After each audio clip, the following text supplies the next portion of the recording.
D'ailleurs, je suis doula, c'est-à-dire que j'accompagne les femmes qui deviennent mères et leurs partenaires autour de la naissance. Et j'avais envie de faire dans les vidéos pour YouTube une minute des papas.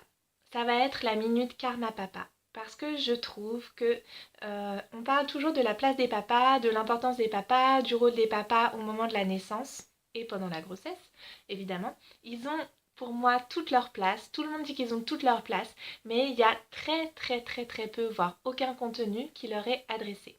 Donc j'ai décidé que dans mes vidéos, il y aurait toujours la minute des papas. J'espère que je vais réussir à faire court pour que ce soit rapide pour vous, messieurs, et pas trop indigeste du coup.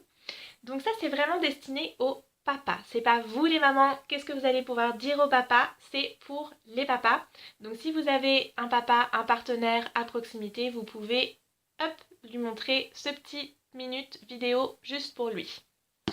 Donc les papas, ce que vous pouvez faire, quand votre compagne va commencer à avoir des contractions, que celles-ci vont être de plus en plus intenses, autour de ces histoires de respiration, si vous n'avez pas travaillé avec elle la respiration, que vous ne connaissez pas le souffle Ujjayi, ce que vous pouvez en tout cas garder en tête, c'est que ce qui va être important, c'est pas l'inspiration, c'est l'expiration.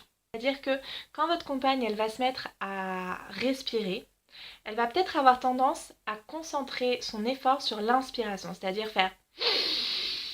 Et là, vous voyez, j'exagère un petit peu, mais il y a tout qui remonte, la cage thoracique, et c'est comme si j'avais plus d'air. Et puis, elle va souffler, et puis réexpirer, réinspirer. Et si on parle là-dedans, c'est de l'hyperventilation assurée. Donc, ce que vous pouvez faire, d'entrée de jeu, c'est de vous conditionner vous-même à penser expiration.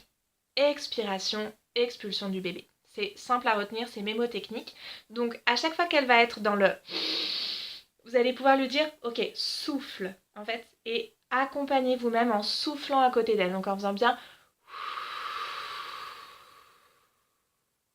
Et comme vous êtes quand même normalement connecté, vous êtes le papa, vous êtes son partenaire, vous avez une habitude de respiration ensemble, vous avez une habitude d'intimité. Et donc forcément, quand elle va vous entendre souffler, et bien en fait elle va souffler en même temps que vous. Parce que nos respirations se coordonnent entre humains, on coordonne nos respirations les uns sur les autres. Je vous épargne le jeu des hormones, on pourra y revenir une prochaine fois. Mais en tout cas, en vous entendant souffler, elle va se caler sur votre respiration. Et du coup, plus vous allez souffler progressivement, plus elle va souffler progressivement et se détendre. Voilà, c'était la minute des papas.